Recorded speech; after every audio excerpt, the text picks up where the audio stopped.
Over this election campaign, I've been asked many questions about my financial, my diplomatic knowledge, background, and my independence.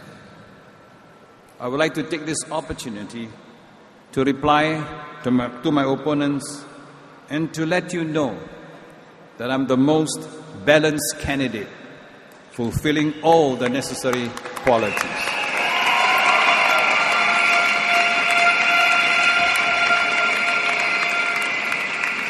I have been questioned on my financial background.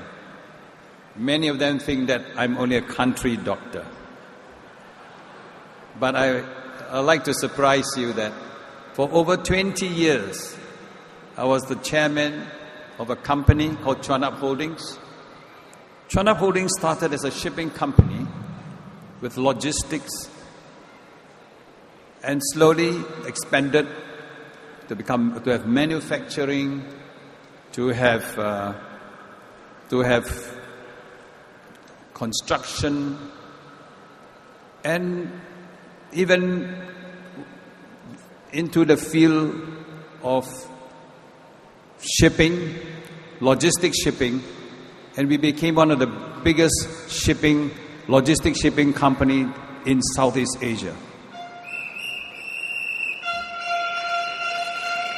Lately, then over the years, we changed our operations into an investment holding company, a little Temasek holding.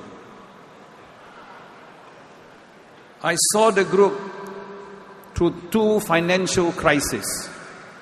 I can tell you when a financial crisis hit us, you need a lot of judgment calls, because how you manage the finances is extremely important, or else the company will collapse. For two financial problems, difficulties we went through, I must say, we did it well, and the company is still doing very well.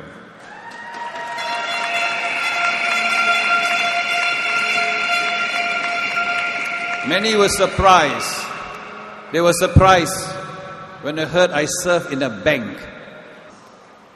Now, I was wondering why they want me. I said, I'm a medical man. I don't know anything about your banking.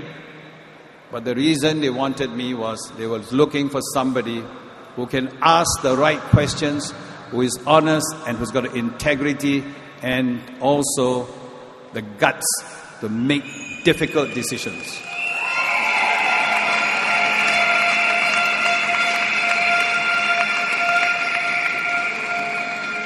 Unfortunately, this bank had to be sold, and I'm glad we sold to OCBC, which is our local bank.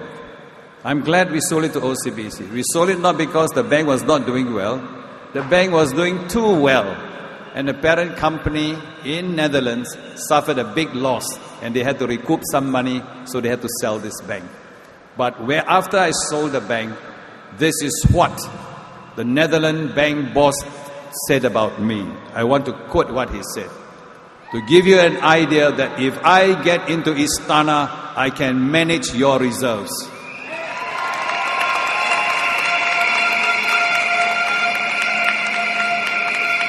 Let me quote. One of the purposes of having a board is to bring different backgrounds, perspectives, and experience to the management of the business. And with the composition of this board, we clearly achieved that.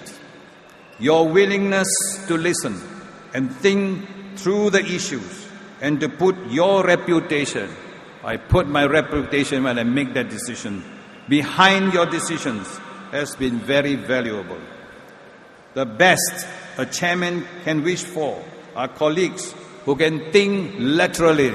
Many of us think this way, while sometimes you've got to think that way to get the things done.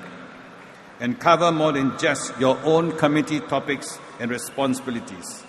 You did that and provided management and myself with the necessary confidence in executing the strategy.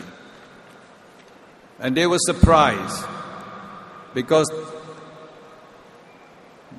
the demands are expected of that bank when they sold it to OCBC, making sure they carried out according to our corporate governance under our MAS rule. And they were very surprised, and they were with my position, because they didn't realize that as an independent director of this bank, I take my responsibility very, very seriously. As a director and member of the executive committee of MRT and LTA, I was involved in hundreds of millions of dollars in building your north-south, east-west and the Circle Line. When we make decisions, these are big decisions. So if anyone think that I'm not good in the financials, they better go and ask LTA and better go and ask MRT.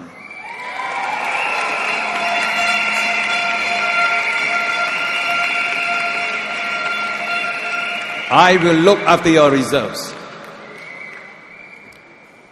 Let me just tell you, the first MRT contract was worth $4.5 billion.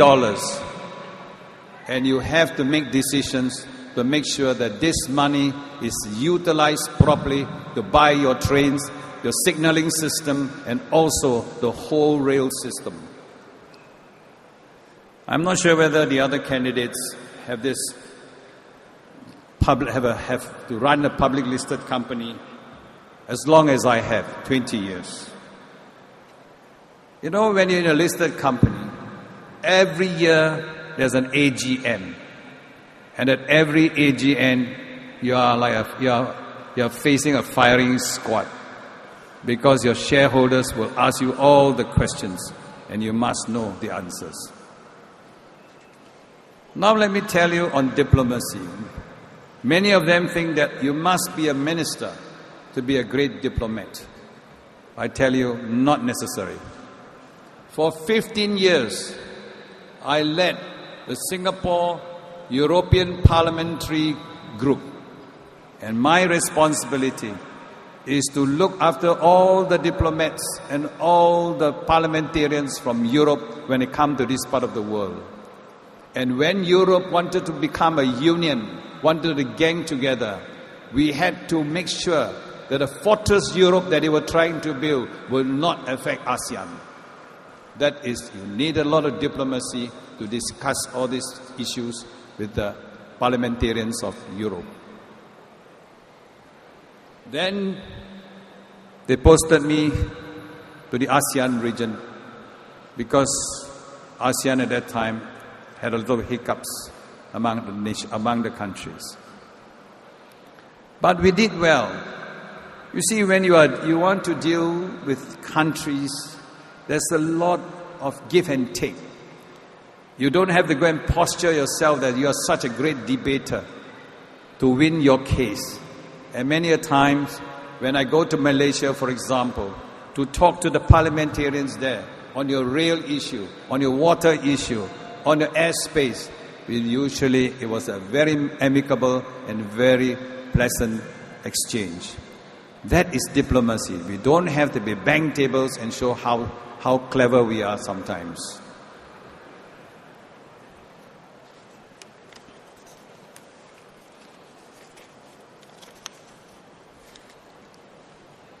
So my diplomatic experience is widespread.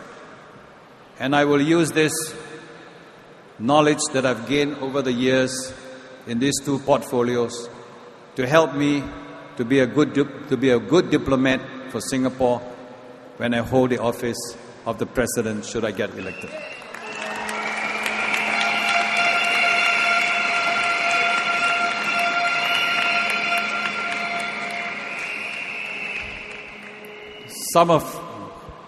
Some people think that I'm not independent because I was a former PAP member. Yes, I am a former PAP member. But I never told the PAP line all the time.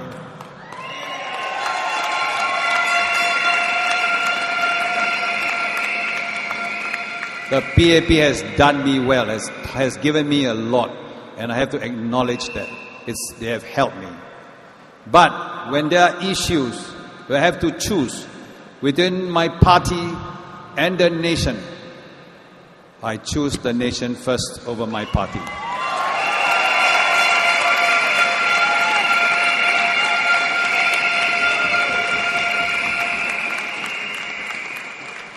So when G says that I'm not independent because I belong to the PAP, or even Tony also belongs to PAP, not independent, Kin Lian also the same. I asked him, you're also from the SDP.